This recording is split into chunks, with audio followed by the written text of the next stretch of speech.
नमस्कार दोस्तों, हम बिहार स्पेशल की क्लासेस कवर कर रहे थे। उसमें हमने सबसे पहले हिस्ट्री से शुरुआत की थी, जिसमें हमने एंशिएंट हिस्ट्री पढ़ ली बिहार की, मिडिवल हिस्ट्री पढ़ ली, उसके बाद हमने मॉडर्न पढ़ लिया।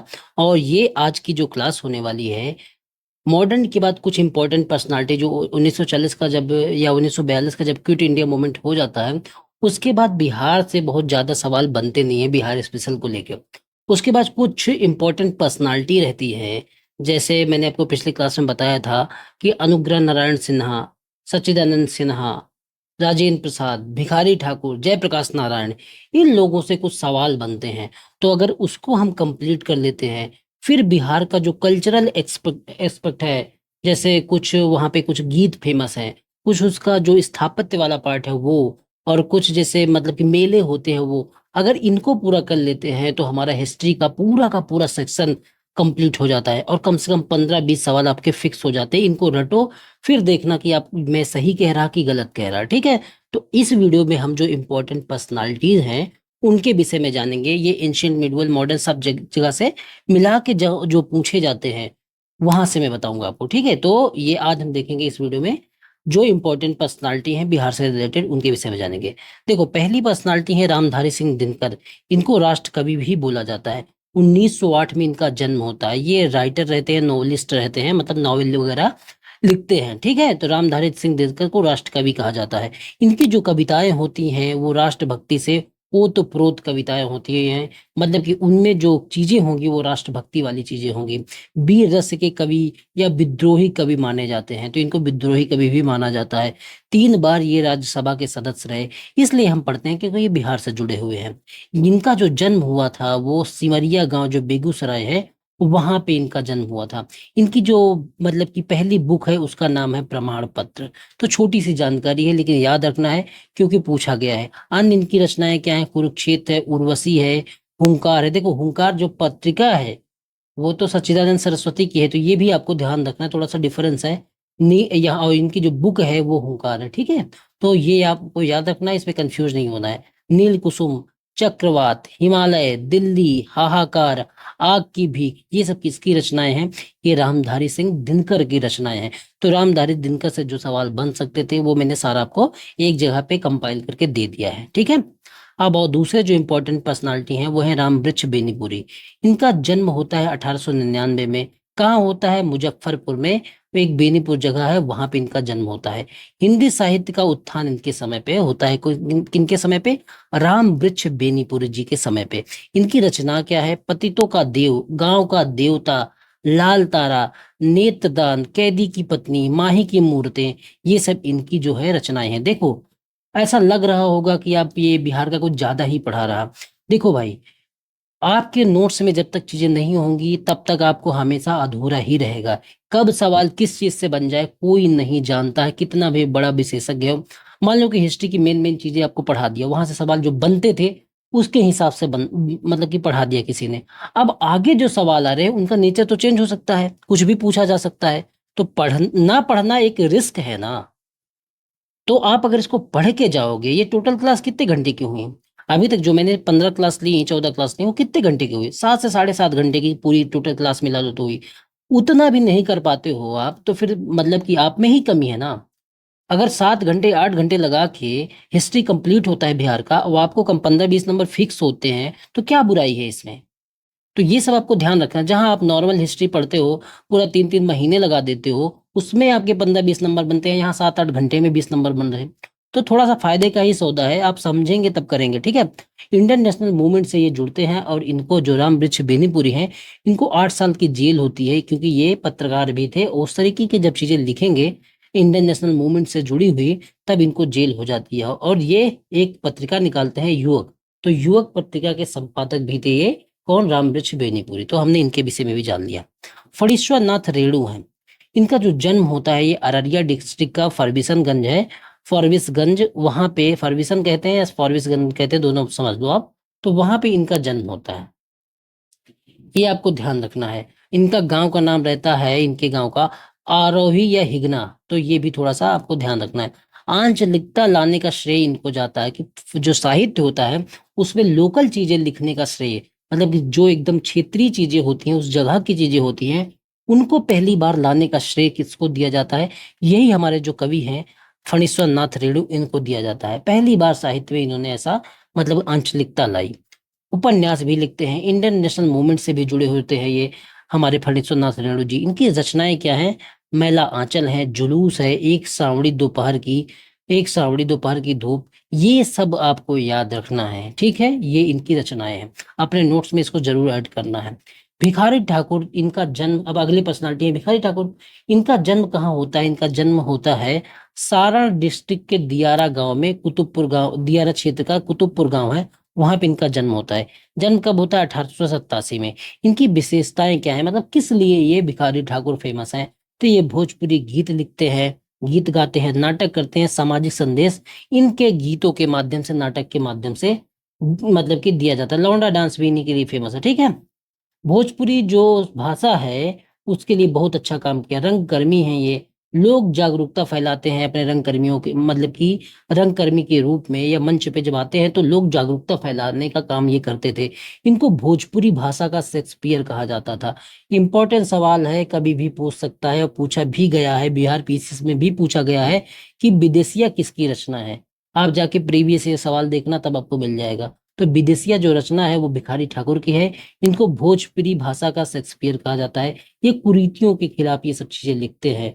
बेटी बचवा इनकी रचना है, भाई विरोध इनकी रचना है, गोबर घिचोर रचना है। भिखारी ठाकुर की वजह से एक सम्मान बिहार सरकार देती है जिसको बोला जाता है भिखारी ठाकुर भोजपुरी सम्मान।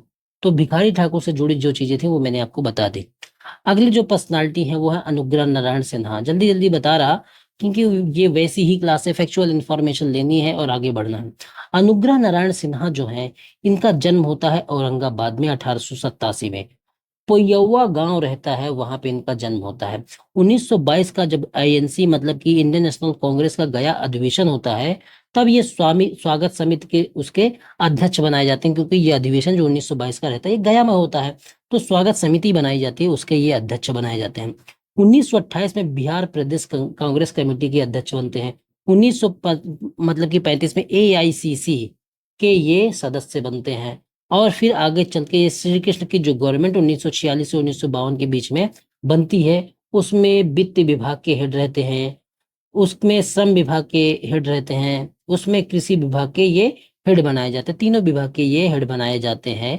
तो अनुग्रह नारायण सिन्हा के विषय में ये चीजें फेमस थी, ये हमने जान ली, ठीक है? तो क्या क्या जान लिया? ये 1922 में गया अधिवेशन के स्वागत समिति के अध्यक्ष होते हैं, ये पोइयावा गांव के होते हैं, और ये श्री कृष्ण के गवर्नमेंट में वित्तीय सचिव विभाग के, श्रम के और कृषि विभाग के ये मतलब कि हेड बनाए जाते हैं। अब एक बहुत इंपॉर्टेंट पर्सनालिटी है सच्चिदानंद सिन्हा। ये इनसे सवाल तो बनता ही बनता है। देखो, इनका जन्म होता है बक्सर के मुरार गांव में 1871 में। तो इनका जन्म कहाँ होता है? बक्सर के मुरार गांव में। कब? 1871 में इनका जन्म होता है। ये शिक्षाविद भी होते हैं, सांसद होते हैं, और बैरिस्टर की पढ़ाई करने के लिए लंदन गए, और वहीं से ये कानून की पढ़ाई करते हैं और बैरिस्टर बनते हैं, ठीक है? 1894 में जब पृथक बिहार की बात होती है, तो यही महेश नारायण के साथ मिलके पृथक बिहार की बात करते हैं। कौन? सच्चिदानंद सिन्हा जी। 1909 में ये बिहार प्रांतीय सम्मेलन होता है जब बिहार में, भागलपुर में, तो ये वहां पे पृथक बिहार की मांग रखते हैं, और इस प्रांतीय मतलब कि सम्मेलन में अध्यक्ष के रूप में अध्यक्षीय भाषण देते हैं। कौन देते हैं? एसएन सिन्हा जी। और ये सेकंड बिहार प्रांतीय सम्मेलन होता है, ठीक है? 1910 में ये बंगाल विधायिका में निर्वाचित होते हैं। 1921-22 में प्रथम बिहार प्रांतीय सभा की ये अध्यक्षता भी करते हैं, तो ये भी आपको ध्यान रखना है। 9 दिसंबर 1946, ये इंपॉर्टेंट सवाल है, ये कई बार पूछा गया है कि 9 दिसंबर को संविधान सभा के अस्थायी अध्यक्ष कौन बनते हैं? सच्चिदानंद सिन्हा जी। और स्थायी अध्यक्ष 2 दिन बाद 11 दिसंबर कौन बन जाते हैं? डॉक्टर राजेंद्र प्रसाद। तो ये भी आपको ध्यान रखना है। 1894 में बिहार टाइम्स नामक की एक पत्रिका निकलती है, उसके एडिटर जो होते हैं महेश नारायण होते हैं, और सहयोग के रूप में एस एन सिन्हा जी साथ देते हैं। तो जब ये पृथक बिहार की मांग चल रही थी, उसी समय से S N Sinha ji, Sachchidanand Sinha ji famous होते हैं। S N Sinha Hindustan Review नामक पत्रिका का पब्लिशन भी कौन करते हैं? एस एन सिन्हा भी जी करते हैं, ठीक है? 1936 का जब पटना यूनिवर्सिटी के कुलपति बनते हैं, 1936 में, कब पटना यूनिवर्सिटी के कुलपति बनते हैं? ये 1936 में, और 9 वर्ष तक ये कुलपति बने रहते हैं। तो ये भी इंपॉर्टेंट इंफॉर्मेशन है, ये थोड़ा सा आपको ध्यान में रखना है। ये प्रथम भारतीय हैं सच्चिदानंद सिन्हा जी, जो हाउस ऑफ लॉर्ड्स के सदस्य बनते हैं। प्रथम भारतीय जिन्हें प्रीवी काउंसिल का सदस्य बनाया जाता है। तो ये इंपॉर्टेंट इंफॉर्मेशन है, आप ध्यान रखना, क्योंकि ये पूछा जा सकता है कि पहला ऐसा कौन सा भारतीय है जो हाउस ऑफ लॉर्ड्स का सदस्य बनता है। तो सच्चिदानंद सिन्हा जी बनते हैं, और ये यही प्रथम भारतीय हैं जिन्हें प्रीवी काउंसिल का सदस्य भी बनाया जाता है। तो ये थोड़ी सी इंपॉर्टेंट इंफॉर्मेशन थी, और इसको आपको दिमाग में बसा के रखना है।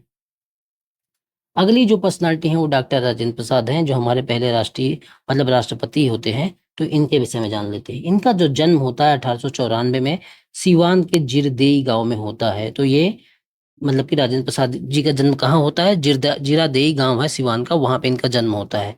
बंग भंग से ये प्रभावित थे, और 1906 में ये बिहार छात्र सम्मेलन पटना में जब बुलाया जाता है तो उसकी अध्यक्षता करते हैं, क्योंकि ये पृथक बिहार से जुड़े हुए लोग थे। ये बंग भंग से भी प्रभावित थे जब बंगाल को बांटा जा रहा था, मतलब कि बंगाल बिहार और बंगाल का विभाजन हो रहा था, उस समय ये बंग भंग से भी प्रभावित थे।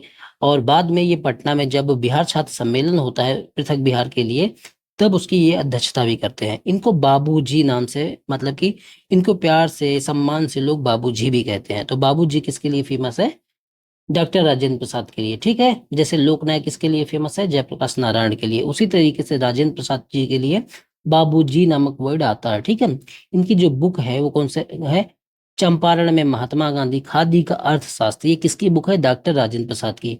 1934 में ये इंडियन नेशनल कांग्रेस के अध्यक्ष बनाए जाते हैं, तो ये आपको याद रखना है। संविधान सभा के स्थायी अध्यक्ष होते हैं 1946 में, 11 दिसंबर 1946 को। ठीक है, देश रत्न के नाम से भी इनको जाना जाता है। इनको भारत रत्न 1962 में दिया जाता है। तो ये चीजें राजेंद्र प्रसाद के विषय में थी। ये हमारे पहले राष्ट्रपति भी थे। ऐसे करके राजेंद्र प्रसाद की चीज जो मतलब कि जहां से सवाल बन सकता है वो सारी चीजें मैंने एक जगह पे लिख दी। देखो, अब अगली जो पर्सनालिटी आते हैं वो हैं डॉक्टर जयप्रकाश नारायण। जयप्रकाश नारायण जी, इनको लोक नायक के नाम से भी जाना जाता है। तो लोक नायक की उपाधि या उपमा किसको दी जाती है, जयप्रकाश नारायण जी को। इनका जन्म होता है 11 अक्टूबर 1902 में, कहाँ पे, सारण जिले के सिताब दियारा में इनका जन्म होता है। तो ये इंपॉर्टेंट इंफॉर्मेशन है, इनसे पूछी ही जाती है। तो इनका जन्म कहाँ होता है, सारण जिले के सिताब दियारा गांव में। तो इसको आप दिमाग में बसा के रखेंगे, क्योंकि इसे पूछा जा सकता है। ठीक है, अब आओ, इनके विषय में जो अगली इंफॉर्मेशन है ये है कि महात्मा गांधी के आह्वान पर इन्होंने नेशनल मूवमेंट में जो मतलब कि नॉन कोऑपरेटिव मूवमेंट था उसमें बहिष्कार किया। बहिष्कार के लिए सक्रिय होते हैं, शिक्षा का बहिष्कार करते हैं, और ये पटना कॉलेज जहाँ पढ़ते थे उसको भी ये छोड़ देते हैं। तो जयप्रकाश नारायण ये मतलब कि नॉन कोऑपरेशन मूवमेंट में भी सक्रिय होते हैं। 1922 में भी ये पढ़ाई के लिए यूएसए जाते हैं, और वहां से समाजशास्त्र में मास्टर्स की डिग्री प्राप्त करते हैं। इनका जो झुकाव रहता है वो मार्क्सवाद और समाजवाद के जो मिश्रण होता है, जो लोकतांत्रिक एक समाजवाद होता है, और कई बार लोकतांत्रिक समाजवाद से आगे बढ़ के जो होता है साम्यवाद होता है, उसकी तरफ भी बढ़ जाते हैं, क्योंकि ये कई बार इस तरीके का अख्तियार करेंगे रुख। 1942 का जब वो क्विट इंडिया मूवमेंट होता है तो उसमें छिप के रेडियो का संचालन करना, तो ये सब चीजें कहीं ना कहीं इनके मतलब कि दोनों के मिश्रण को दिखाती है। इनका समाजवाद इन दोनों, मार्क्सवाद भी नहीं था और पूरी तरीके से लोकतांत्रिक समाजवाद भी, मतलब कि झुकाव था लेकिन उतना नहीं था, क्योंकि इनकी सारी पद्धतियां लोकतांत्रिक तरीके की नहीं होती थी। ठीक है, 1930 में जब ये सीडीएम में मतलब कि नॉन कोऑपरेट जो सिविल डिसोबीडियंस मूवमेंट होता है उसमें सक्रिय राजनीति की शुरुआत करते हैं, और 1932 में ये गिरफ्तार करके जेल भेज दिए जाते हैं। 1934 में फिर ये कांग्रेस सोशलिस्ट पार्टी का गठन करते हैं। और ये सारी चीजें मैं आपको पहले भी वीडियो में जब क्विट इंडिया मूवमेंट पढ़ा रहा था उसके पहले मैंने बता दिया था। 1942 में जब क्विट इंडिया मूवमेंट भारत छोड़ो आंदोलन होता है तो उसमें भूमिगत आंदोलन करते हैं, कई नेपाल चले जाते हैं, वहाँ जो जंगल रहता है वहां चले जाते हैं, राजविलास जंगल रहता है वहां पे, और वहीं से आजाद दस्ते का ये गठन करते हैं। तो ये आपको चीजें दिमाग में रखनी है। और आजादी के पास यही वो व्यक्ति हैं जो कांग्रेस की नीतियों से असंतुष्ट होते हैं और कांग्रेस को छोड़ देते हैं। ठीक है, कांग्रेस पार्टी को ये छोड़ देते हैं। तो ये इंफॉर्मेशन जो है जयप्रकाश नारायण के विषय में थी। थोड़ी और इन्फॉर्मेशन है इनके विषय में, क्योंकि ये बहुत इंपॉर्टेंट पर्सनालिटी है। 1954 में वैचारिक मतभेद होने का इन्होंने कांग्रेस सोशलिस्ट जो पार्टी इन्होंने खुद बनाई थी उसको भी ये छोड़ देते हैं, और आचार्य विनोबा भावे जो भूदान ग्रामदान इस तरीके का आंदोलन चलाते हैं उनके सर्वोदय आंदोलन से ये जुड़ जाते हैं। और पूरे देश में ये भूदान के लिए आग्रह करते हैं कि जिनके पास ज्यादा जमीनें हैं वो कमजोर वर्ग के लोगों को अपनी जमीनें दान में दें। ठीक है, इन्हीं के कहने पे चंबल के डाकू भी समर्पण कर देते हैं। तो ऐसी पर्सनालिटी थे हमारे जयप्रकाश नारायण जी। छात्रों के विशेष आग्रह पर ये 1974 में आंदोलन चलाते हैं, जिसको संपूर्ण क्रांति के नाम से भी जाना जाता है, जिसमें आज के बिहार के इम्पोर्टेंट जो लीडर हैं वो सब इन्हीं आंदोलन से निकले हुए लोग हैं। तो ये विशेष आग्रह किसने किया था? छात्रों ने। तब जाके ये संपूर्ण क्रांति का नारा और इंदिरा गांधी सरकार के खिलाफ लड़ाई लड़ते हैं। ठीक है, और सरकार गिर जाती है। 1975 में सरकार इमरजेंसी लगाती है और इनको नजरबंद कर लेती है। कब? 1975 में। 1977 में जब मोरारजी देसाई की सरकार बनती है, क्योंकि इंदिरा गांधी की सरकार जो है गिर जाती है। 1979 में इनको इनकी जो है मृत्यु हो जाती है। आपको ये याद रखना है कि 1999 में इनको भारत रत्न दिया गया, तब तक इनकी मृत्यु हो चुकी थी। तो मरणोपरांत भारत रत्न किनको दिया जाता है? ये हमारे मतलब कि जयप्रकाश नारायण जी हैं, इनको मरणोपरांत जो है भारत रत्न दिया गया। एक नोट है, इंपॉर्टेंट है, इसलिए बता रहा कि 1965 में समाज सेवा के क्षेत्र में इन्हें रेमन मैग्सेसे अवार्ड दिया गया था। तो रेमन मैग्सेसे अवार्ड कब दिया गया था? 1965 में, जो समाज सेवा के क्षेत्र में इनको दिया गया था। भारत रत्न में भी दिया गया, रेमन मैग्सेसे अवार्ड भी दिया गया। लोकनायक बोला जाता है, संपूर्ण क्रांति से जुड़े हैं। क्विट इंडिया मूवमेंट के दौरान आजाद दस्ते का गठन करते हैं। तो ये चंबल के डाकू इनके कहने पर सब मतलब कि समर्पण कर देते हैं। आचार्य विनोबा भावे के भूदान, ग्रामदान, सर्वोदय आंदोलन, इन सबसे जुड़े रहते हैं।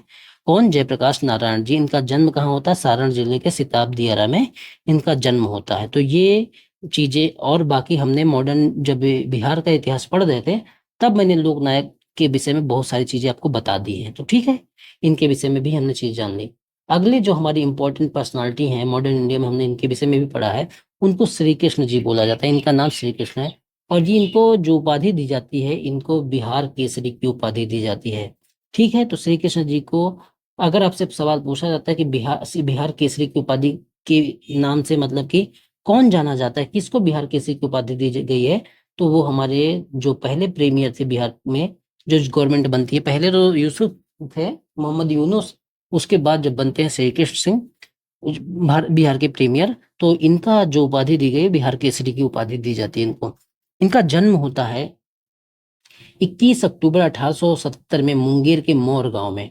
तो ये आपको दिमाग में रखना है। बिहार के ये पहले सीएम थे। ठीक है, ये भी आपको याद रखना है। पटना यूनिवर्सिटी में पढ़े थे। मुंगेर में 1916 में इन्होंने वकालत शुरू की थी। 1906 में ये बिहार छात्र सम्मेलन से जुड़ गए। 1916 में जब होम रूल आंदोलन हुआ तो उसमें बहुत सक्रिय भूमिका निभाई। असहयोग आंदोलन जो नॉन कोऑपरेशन मूवमेंट था, उसमें भी बहुत अच्छी भूमिका निभाई। 1937 में ये प्रीमियर बनते हैं बिहार के। ठीक है, तो ये आपको याद रखना है। पहले मतलब कि सेकंड प्रीमियर बनते हैं, बिहार के पहले सीएम होते हैं। मुंगेर में इनका जन्म होता है, बिहार केसरी के नाम से जान जाते हैं। और स्वतंत्रता की प्राप्ति के बाद बिहार के पहले सीएम बने, ये भी आपको ध्यान रखना है। 1961 में इनकी मृत्यु हो जाती है। तो ये छोटी सी इंफॉर्मेशन किसके विषय में थी? जो हमारे पहले सीएम थे बिहार के, श्री कृष्ण सिंह, उनके विषय में। ठीक है, इतना तो आप दिमाग में रखोगे ही, इतना विश्वास है मुझे। अगली इंपॉर्टेंट पर्सनालिटी है मौलाना मजहरुल हक। इनका जन्म होता है 1866 में मनेर में। ये वकालत की शिक्षा प्राप्त करते हैं, इंग्लैंड भी पढ़ने जाते हैं, और अंजुमन इस्लामिया नामक एक संगठन की स्थापना भी ये पटना में करते हैं। 1903 में छपरा नगर पालिका के अध्यक्ष भी बनते हैं। तो ये कौन है? मौलाना मजहरुल हक। 1909 में जब बिहार कांग्रेस कमेटी के मतलब कि गठन होता है, तो उसके 1908 में ही हो जाता है शायद इसका गठन, देख लेना एक बारी। तो इसके उपाध्यक्ष बनते हैं। 1916 में बिहार होम रूल लीग के सभापति बनते हैं। इन्होंने मदरलैंड नामक पत्रिका भी पब्लिश की। तो ये इंपॉर्टेंट सवाल है। तो मदरलैंड नामक पत्रिका किसने पब्लिश की? तो मजहरुल हक ने पब्लिश की। अंजुमन इस्लामिया कॉलेज भी इनसे जुड़ा हुआ है। इस तरीके की इंफॉर्मेशन, बाकी तो थोड़ी एक्स्ट्रा इंफॉर्मेशन, इन सबसे सवाल नहीं बनता, लेकिन ये जो मदरलैंड हो गया, अंजुमन इस्लामिया कॉलेज हो गया, तो इन सब संगठन हो गया, उससे सवाल बनते हैं। सदाकत आश्रम से सवाल बन सकता है कि इनकी नींव इनके द्वारा रखी गई। बिहार विद्यापीठ के कुलपति थे, कुलाधिपति, तो इससे भी इनको मतलब सवाल बन सकते हैं। खिलाफत आंदोलन से भी जुड़े रहे। महात्मा गांधी ने इनको देश भूषण की उपाधि दी थी, तो इससे भी सवाल बन सकता है। आप लोग जब इतना पढ़ोगे ना, तो खुद आइडिया लगने लगता है कि कहाँ से चार ऑप्शन जैसे सवाल बन सकते हैं। तो उसी तरीके से पढ़ाई करनी है, तब आप एग्जाम के और करीब होते जाओगे, अपने आप को पाओगे कि भाई हाँ, मुझसे एग्जाम निकल सकता है। ठीक है, अगले जो इंपॉर्टेंट पर्सनालिटी हैं वो है हसन इमाम। हसन इमाम, इनका जन्म जो होता है 1871 में पटना के नियोरो नामक स्थान पे होता है। तो कहाँ पे होता है? पटना के नियोरो नामक स्थान में। ये एक सीनियर बैरिस्टर होते हैं और फ्रीडम फाइटर भी होते हैं। कौन? हसन इमाम। 1912 में इन्हें कलकत्ता हाईकोर्ट का न्यायाधीश बनाया जाता है। ये पहले व्यक्ति हैं जो कलकत्ता हाईकोर्ट के न्यायाधीश बनते हैं, बिहार के पहले व्यक्ति हैं। तो यहाँ से सवाल बन सकता है कि नहीं बन सकता? आप खुद बताओ। तो यहाँ से सवाल बन सकता है। 1921 में बिहार और उड़ीसा जो विधान परिषद होती है, विधानसभा होती है, उस टाइम पे उसके उपाध्यक्ष जो है नियुक्त किए जाते हैं। सिविल डिसोबीडियंस मूवमेंट में, खिलाफत आंदोलन में, नॉन कोऑपरेशन मूवमेंट में, हर आंदोलन में ये भाग लेते हैं। कौन? हसन इमाम जी। तो इनको जब सिविल डिसोबीडियंस मूवमेंट होता है, सविनय अवज्ञा आंदोलन होता है, तो उसमें जो स्वदेशी लीग होती है उसके ये सचिव चुने जाते हैं। साइमन कमीशन का भी ये बहिष्कार करते हैं। तो ये इंपॉर्टेंट इंफॉर्मेशन। बाकी हसन इमाम के विषय में कुछ इंपॉर्टेंट इंफॉर्मेशन जब मॉडर्न बिहार पढ़ रहे थे वहां पे मैंने दे दी थी। जब पृथक बिहार की मांग होती है तो उसमें ये अध्यक्ष बनते हैं। वो सारी चीजें आपको पता है वहां से। ठीक है, तो उसको बार बार दोहराऊंगा नहीं मैं, वहां से जाके देख सकते हो आप। सूरज नारायण सिंह, ये भी मतलब कि जेपी के सहयोगी ही थे, क्विट इंडिया मूवमेंट से जुड़े थे। क्या नाम है इनका? सूरज नारायण सिंह। 1907 में इनका मधुबनी डिस्ट्रिक्ट के नरपत नगर में इनका जन्म होता है। CDM, civil disobedience movement, quit India movement के समय, ये जब क्विट इंडिया मूवमेंट होता है, आजाद दस्ता के ये प्रांतीय संयोजक थे। ये बिहार विधानसभा के सदस्य भी बनते हैं। तो छोटी सी इंफॉर्मेशन इनके विषय में थी। एक और इम्पोर्टेंट व्यक्ति हैं बाबू जगजीवन राम। ये दलित होते हैं, दलित वर्ग के नेता होते हैं और ये फ्रीडम फाइटर भी होते हैं, बाबू जगजीवन राम। जन्म इनका 1908 में आर डिस्ट्रिक्ट के शाहाबाद में मतलब कि होता है। एकता, बंधुत्व, समता, इन सब चीजों में ये विश्वास रखते हैं, दलित वर्ग के नेता थे। 1936 में बिहार विधानसभा के मनोनीत सदस्य इनको बनाया जाता है। ठीक है, किसको? जो हमारे बाबू जगजीवन राम है, इन्हीं की बेटी थी मीरा कुमार। ठीक है, जो हमारी लोकसभा की अध्यक्ष रहती है, पहली महिला। 1937 में कांग्रेस सरकार में इन्हें संसदीय सचिव बनाया जाता है। और जब अंतरिम सरकार बनती है जिसके हेड जवाहरलाल नेहरू होते हैं, उनमें इनको श्रम मंत्री बनाया जाता है। यहाँ से सवाल पूछा गया है कि हमारे पहले श्रम मंत्री जो अंतरिम सरकार में बनते हैं वो कौन थे? जगजीवन राम थे। बाद में ये बहुत सारे मिनिस्टर बनते हैं, लेकिन पहली बार जब बनते हैं तो ये श्रम मंत्री बनते हैं। 1952 से लेकर 1984 तक ये एक ही संसदीय क्षेत्र से लगातार 8 बार सांसद चुने जाते हैं। तो ये इंपॉर्टेंट बात है, लगातार 8 बार सांसद चुने जाते हैं। कौन कौन से मंत्री बनते हैं? श्रम के, खाद्य के, रेलवे के, परिवहन, रक्षा, कृषि, हर चीज के ये मिनिस्टर बनते हैं। क्योंकि इनकी पर्सनालिटी ही ऐसी थी, दलित वर्ग के नेता भी थे। और तो इस वजह से, और जीत के भी 8 बार के सांसद भी रहे, तो इस वजह से इनको मतलब कि बहुत ही इंपॉर्टेंट पद, और जो भारत का स्वतंत्रता संग्राम है उसमें भी इंपॉर्टेंट भूमिका निभाते हैं। बाबू जो जगजीवन राम है, इनको समता आंदोलन का जनक कहा जाता है। तो ये भी इंफॉर्मेशन अच्छी है, इससे सवाल बन सकते हैं कि समता आंदोलन का जनक किसे कहा जाता है? तो बाबू जगजीवन राम को। 1896 में इनकी मृत्यु हो जाती है। देखो, कुछ इंपॉर्टेंट चीजें हैं जो पूछी गई हैं। मनोरंजन प्रसाद सिंह है, इनकी एक रचना है फिरंगिया, तो आपको याद रखना है। सूर्य से इनकी लुटेरा रचना है। आचार्य शिवपूजन सहाय है, इनकी विभूति रचना है। हुंकार जो न्यूज़पेपर है वो किसका है? स्वामी सहजानंद सरस्वती का। देखो, तो मैंने जो इम्पोर्टेंट पर्सनालिटी बिहार के जो मतलब हिस्ट्री उससे जुड़े हुए हैं वो मैंने बता दी। तो यहाँ तक में देखो, आपका जो एंशियंट कंप्लीट हो गया बिहार का, मिडुअल कंप्लीट हो गया बिहार का, उसके बाद मॉडर्न कंप्लीट हो गया बिहार का। ठीक है, और ये जो पर्सनालिटी वाला पार्ट था, पर्सनालिटी वाला था, वो भी मैंने कंप्लीट करवा दिया। तो 4 चीजें आपकी बिहार हिस्ट्री से कंप्लीट हो चुकी हैं। एक चीज बचा है आर्ट एंड कल्चर वाला पार्ट, वो भी मैं एक नेक्स्ट वीडियो बना के वो भी कंप्लीट करवा देता हूँ। ये पीडीएफ आपको, इसकी पूरी की पूरी पीडीएफ 9667305679, ये मेरा मोबाइल नंबर है, इसी पे आप व्हाट्सअप करके ये चीजें मतलब कि पीडीएफ इसकी प्राप्त कर सकते हैं। और सामने रख के आप जब पढ़ोगे ना, तब आपको लगेगा कि एक एक चीज मेरे दिमाग में जा रही और मुझे याद हो रहा। इस तरीके से आपको पढ़ाई करनी है। ठीक है, तो ज्यादा दिमाग मत लगाओ अभी, मतलब कि एग्जाम नजदीक है, तो चुपचाप इसको सामने रख के पढ़ते रहो। इस तरीके का एक लोगो होगा यूट्यूब चैनल पे, मतलब कि इस नाम से आपको यूट्यूब चैनल है, वहीं पे आपको ये सारी क्लासेस मिल जाएंगी।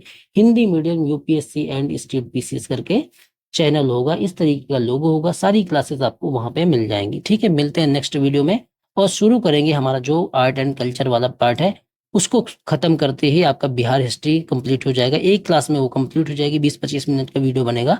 उसके बाद हम बिहार जियोग्राफी, बिहार की पॉलिटी, इकोनॉमी, ये जल्दी जल्दी खत्म कर देंगे। इस हफ्ते में सारी चीजें खत्म हो जाएंगी बिहार की और आप रिवीजन कर पाओगे, जिससे आपको एग्जाम में आसानी होगी। ठीक है, धन्यवाद।